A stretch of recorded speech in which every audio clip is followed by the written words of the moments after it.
วัสดีครับพี่ชาวเบสรีวิวทุกท่านนะครับก็วันนี้เป็นคลิปแรกนะครับผมจะขอพูดถึงส่วนประกอบของบาริซองก่อนนะครับสำหรับพี่ๆที่ยังไม่เคยเล่นนะครับหรือว่ายังไม่เคยมีนะครับผมก็มี3ส่วนด้วยกันนะครับก็จะเป็นส่วนเซฟแฮนเดิลนะครับซึ่งจะอยู่ฝั่งที่ไม่มีคมด้านนี้นะครับคือเมื่อเราจับไปแล้วเนี่ยมันหนีบแล้วไม่เจอคมนะครับก็ฝั่งที่เป็นเซฟแฮนเดิลส่วนอีกฝั่งหนึ่งซึ่งเป็นฝั่งที่เรียกว่าไบท์แฮนเดิลนะครับคือจับแล้วจะเจอคมนั่นเองนะครับคมฝั่งนี้วิธีสังเกตง่ายๆนะครับมีดส่วนใหญ่เนี่ยด้านไบท์แฮนเดิลหรือว่าด้านอันตรายที่เจอคมเนี่ยนะครับมักจะมีตัวและตัวปิดห้อยอยู่นะครับมักจับนะครับทางที่ดีก็สังเกตด้วยตาก่อนนะครับว่าเป็นยังไงนะลองจับดูก่อนถ้าเกิดเป็นอย่างที่ผมว่าต่อไปก็ดูแค่ว่าอย่าจับฝั่งที่มีนัดก็พอนะครับผมครับงั้นก็เดี๋ยวเรามาเริ่มกันเลยนะครับเป็นถ้าเอาว่าง่ายๆก่อนนะครับทุกครั้งนะครับในการฝึกขั้นพื้นฐานนั้นเราจะจับด้านเซฟแฮนเดิลก่อนนะครับเพื่อความปลอดภัยนะครับพอเก่งแล้วก็จะสามารถเปลี่ยนไปจับไบท์แฮนเดิลได้นะครับแต่ตอนนี้นะครับเป็นคลิปแรกก็ขอเอาเป็นเซฟแฮนเดิลก่อนแล้วกันนะครับผมจะทำให้ดูเร็วๆก่อนนะครับผม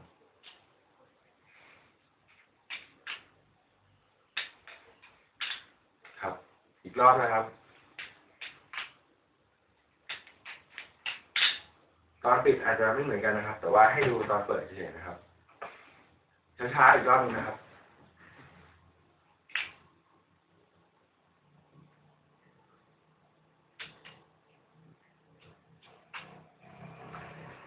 ครับ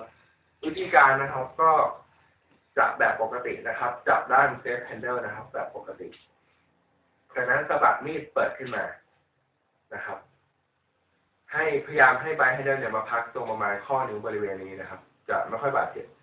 นะครับแล้วก็จับใกล้ๆจุดหมุนนะครับเพราะว่าแรงเหวี่ยงจะไม่กระแทกเรามากนะครับผมอีกรอบนะครับพอถึงขั้นนี้นะครับปล่อยนิ้วกลางนิ้วนางนิ้วชี้ออกนะครับเก็บไว้เลยเก็บไว้ข้างในเลยนะฮะเก็บไว้ข้างในเลยนะครับ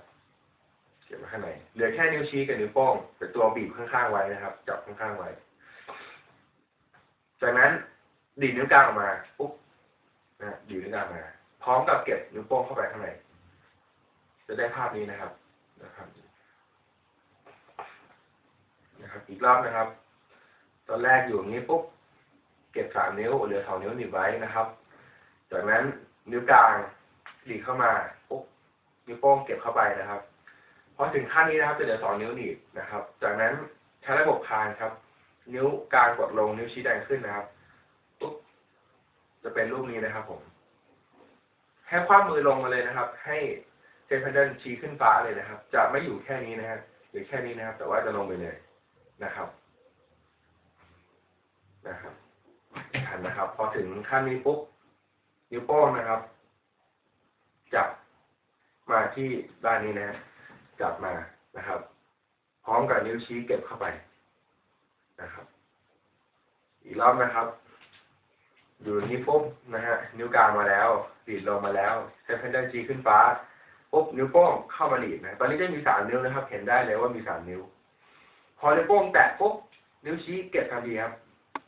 เหลือนิ้วโป้งกับนิ้วกลางนะครับ2 นิ้วนะครับนิ้วโป้งจะทับอยู่ด้านนี้นะครับนิ้วกลางก็อยู่ด้านนี้จากนั้นนะครับขั้นตอนสุดท้ายคือการเหวี่ยงขึ้นมาเก็บนะครับเหวี่ยงขึ้นมาตรงเลยนะครับเหวี่ยงขึ้นมาปั๊บจะทับนิ้วโป้งนะครับเพราะฉะนั้นวิธีเทคนิคนิดนึงนะครับตอนเหวี่ยงขึ้นมานั้นให้บิดอย่างนี้ครับบิดนิดเดียวครับบิดนิดเดียวนะครับขึ้นมาปุ๊บบิดปั๊บจะเก็บได้พอดีนิ้วโป้งอยู่ด้านข้างนิ้วกลางก็อยู่ด้านข้างนะครับแล้วก็จับครับผมอีกรอบนะครับ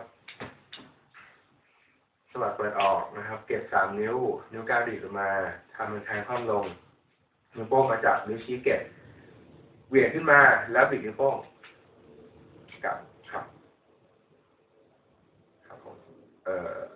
ส่วนตอนเก็บเดี๋ยวบอกอีกทีนึงแล้วกันนะครับ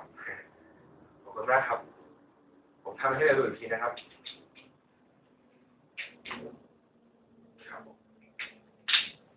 แล้วเดี๋ยวเจอกันคลิปหน้าครับสวัสดีครับ